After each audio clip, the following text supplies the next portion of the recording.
Welcome back. Perfect timing. Judge has just finished up the preliminary instructions. The state of North Dakota delivering its opening statement. The defendant, Nikki Sue Entzel, Julianne lawyer, is delivering the opening for the state. Let's listen.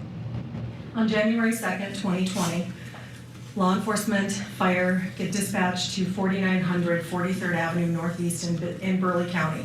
It's actually outside the city limits of Bismarck. The caller is the defendant, Nikki Entzel. She's calling to report that there's possibly a fire at her residence. She says that her husband is at home. Everyone responds, city and county. We have the Bismarck Fire Department, Rural Fire, Bismarck Police Department, Burleigh County Sheriff's Department. The Bismarck Fire Department arrives first, and the first thing they do is they clear the residence, making sure that there's nobody in there, checking to see where the fire's at. And as they're doing that, in the far back bedroom, they find Chad Entzel naked and deceased on the floor.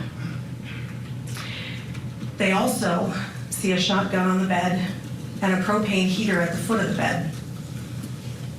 Another crew checks the basement and they find a smoldering fire on top of the furnace downstairs in the basement, which they put out easily. After the house is rendered safe to enter, the sheriff's department comes in because it's their jurisdiction. Deputies start to investigate. They call in a fire marshal to determine origin and cause of the fire. The fire marshal calls in for help with the Bureau of Alcohol, Tobacco, and Firearms and Explosives for technical assistance as well. The coroner is called. As they're all looking around and looking at the evidence, on the surface, it appears that it may be a suicide. People have committed suicide by shotgun before, and maybe an accidental fire because the propane tank heater was too close to the bed. That's what it appeared on the surface, but as they looked, things weren't adding up. The shotgun was a little too far away from the body. The fact that the propane heater accidentally set fire to a bed in that bedroom was too much of a coincidence when you add to that there was a standalone fire downstairs on the furnace accidentally set as well. Too much of a coincidence. The shotgun had one spent shell in it. So again, on the surface, it looked like it was a suicide. But as the coroner came in and examined Chad's body, he found that there looked like 2 wounds in his body, but only 1 shotgun shell in the shotgun. And suicide by shotgun isn't with 2 shots. So deputies started to get statements. One deputy started talking with Ms. Entzel, and he noted in his report that she was fairly calm and didn't appear to be crying. But you know, grief affects everybody differently. Shock affects everybody differently. So he went about his interview. Deputies collected evidence, including Nikki Entzel's cell phone. They also found a cell phone in the residence belonging to Chad Entzel, along with his iPad. An autopsy was requested, and you'll hear from the medical examiner that Chad was indeed shot twice with a shotgun. He had 2 lethal wounds in his body. So deputies did a very thorough investigation in this case. You will hear a lot of evidence. Some of it may seem like it doesn't make sense at the time, but it all comes together because that's what the deputies had to do. Follow the trail of evidence and piece everything together to put a timeline in place to find out what really happened to Chad. In that initial interview with the defendant, deputies found out that she hated the rental home that they were in. She said the furnace wasn't working. That was pretty much the first thing she told them. There was something wrong with the furnace that wasn't working. She and Chad had argued about that, and she had left. Now keep in mind, January 2nd, 2020 was on a Thursday.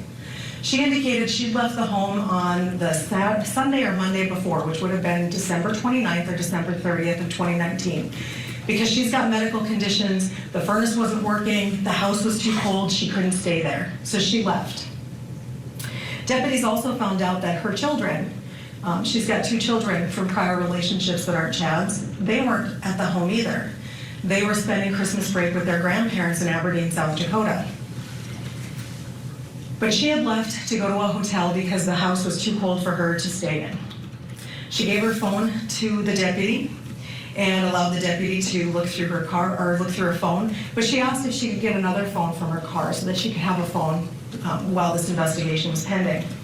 So with her permission, deputies went through her vehicle that was parked in the property and looked through it and took pictures and photographs of everything in the vehicle and grabbed a phone from a box that had been mailed that had some phones in it. They took a picture of the label, but they didn't pay much attention to it at the time. There was too much going on. And as they were looking through the pictures later, though, they noticed that the name, the label on the box for those phones, it was mailed to an Earl Howard. That was a name they hadn't heard yet. So they did bring a phone to Ms. Entzel to use.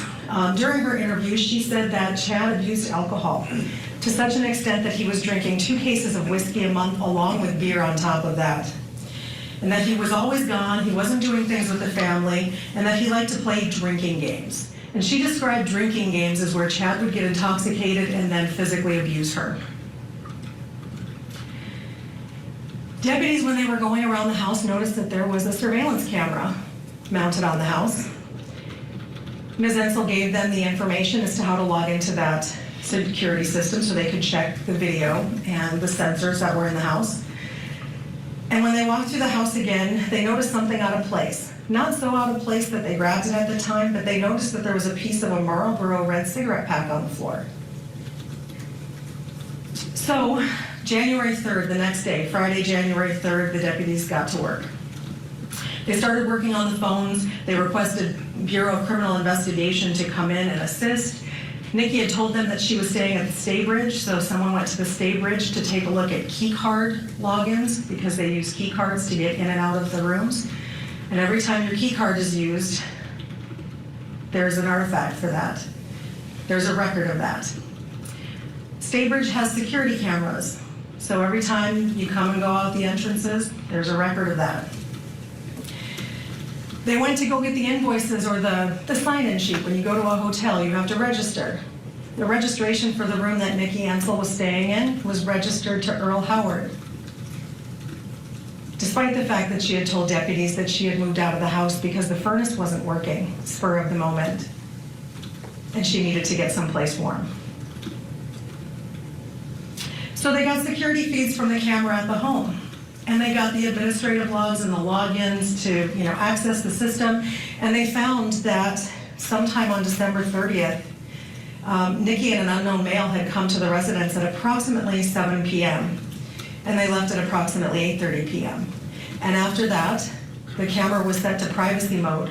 There was one more corrupted file that they couldn't access for video, but after that, there were no more videos regarding who was coming and going from the house. The login to put that camera system in privacy mode was Nikki Entzel. Officers even went and got cell tower records to see what cell phones were pinging off the cell towers around the home to see if there were consistencies throughout. Ultimately, they conducted numerous interviews. They collected surveillance from multiple businesses. They went through bank records, phone examinations, email accounts, social media accounts, and you're going to hear everything that they did. And as I said, when you hear it, it's going to be a little disjointed because they went places several times. When you hear from the Stay Bridge Suites individual, you're going to hear about their comings and goings over the course of December 29th through January 2nd. And when you hear from when you hear about the video that was at the house, you're going to hear throughout the day on December 30th, and you're going to hear about sensor readings through January 2nd.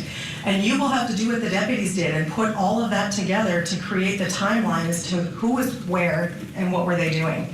But what you will ultimately hear is that Nikki Sue Entzel was having an affair with Earl Howard. She and Earl were going to move to Texas. They were looking for homes in Texas, and she had a job interview scheduled down there within the next couple of weeks after the fire had occurred. She took out a renter's insurance policy for coverage of around $26,000 that was put in effect on December 27th, 2019. She then traveled to Minnesota to meet up with her boyfriend Earl Howard on December 27th or 28th of 2019. He was driving down from Canada. He picked her up in Minnesota, and they drove to Bismarck, where they stayed at the Stay Bridge Suites. They got in at about 1 o'clock in the morning on December 29th, 2019. While Chad was at his bowling league on Monday, that's when they went to the house between 7 and 8:30 p.m. so that they could collect property of Nikki's and get it out of the house while Chad was gone. As I said, after that, there's no more security video at the house because it was turned into privacy mode, but they took a bunch of Nikki's belongings and the boys' belongings and they took that back to the hotel. While they were there, between that 7 and 8:30 p.m. time frame, they grabbed the propane heater from the garage and put it in the house. They grabbed a shotgun from the bedroom and they put that somewhere in the house. They got the shells for the shotgun and they loaded the shotgun. And they left at approximately 8:30. They came back to the house on December 31st, 2019 at approximately 1 o'clock in the morning. Door sensors tell us that. And they left at approximately 3 o'clock in the morning. The last time anyone saw Chad Entzel alive was leaving bowling on December 30th, 2019 at approximately 10:30 p.m. Between 1 and 3 a.m. on December 31st, 2019, Chad Entzel was shot twice with a shotgun and left dead in the home with a fire started.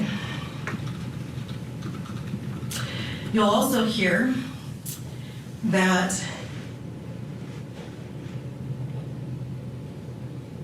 before they left the residence after Chad was shot, they staged the room. They staged the bedroom to make it look like Chad killed himself. They took one of the spent shotgun shells out of the shotgun, leaving one behind. You can't commit a suicide shooting yourself twice with a shotgun, so they had to take one of the shells. They put 2 whiskey bottles in the bedroom to make it look like Chad had been drinking.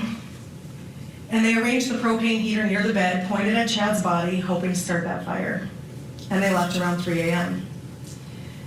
When they wake up December 31st, there's no news of a fire. You know, in Bismarck, that's big news. It's all over the headlines, house fire in Bismarck. There was nothing like that. So at approximately 6:30 in the morning on December 31st, they went back to the house. The house wasn't burned down. So they reposition the propane heater, Nikki goes to work and calls Chad in sick to work, buying them some more time. Because of course the next day is New Year's Day and businesses are closed that day. No one's gonna miss Chad until January 2nd. Door sensors at the home show that they were at the house at least one more time, trying to start that fire. The house still hadn't caught fire, so again, the fire was started on the furnace. On January 2nd, Nikki goes to work, but she doesn't call Chad in sick that day. His coworkers can't reach him, so during their lunch break, they go to the house. They try calling Nikki too to find out if she's heard from Chad. They're worried. When they go to the house, they see that his pickup is parked in the driveway, but they can't get any answer on the door. They actually call the police to come out and do a welfare check on him because they're worried about him. Remember, they contacted Ms. Entzel and told her, he's not at work, we haven't heard from him, we can't get a response. Her response is, I'm really busy at work today. I'll take a look when I get done with work today. So the officer comes out to the house, he tries to make contact. The layout of the house will be explained to you by officers, but basically you can't see into the upstairs portion of the house. And there was nothing in any of the windows that they could see that caused alarm. And there was no reason for the officers to go in because there was nothing that looked out of place at the house. So after that welfare check, the coworkers went back to work, still worried, still contacting Nikki. And after work on January 2nd is when Nikki Entzel goes out to the house and makes her 911 call. On January 3rd, you'll hear that Nikki calls Chad's employer to ask what sort of benefits are available to her as a widow. On January 3rd, she files a claim with that renter's insurance policy that she took out on December 27th. On January 7th, a claim is filed on Chad's life insurance with Allstate. In 2018, you'll find out they got married in 2016, and in 2018, he had taken out a total of $600,000 in life insurance with his wife, Nikki, as a sole beneficiary. So again, you're going to hear and see a lot of evidence regarding dates and times and locations of both Nikki Sue Entzel and Earl Howard, and you will hear about their comings and goings from the staybridge, from the house. You have to listen carefully to get all of that. You'll be able to do what the deputies did, like I said, and piece together the timeline. And once you do, It will show that Nikki Sue Entzel and Earl Howard agreed to kill Chad Entzel, agreed to set the house on fire, to collect the insurance benefits, and to cover up the murder, and agreed to tamper with evidence by destroying or disposing of that second shotgun shell and setting the fire to cover up the evidence of the murder. You will find at the end that Nikki Entzel is guilty. Thank you. Mr. Glass, would you like to do an opening statement now? Reserving, Your Honor. All right, thank you.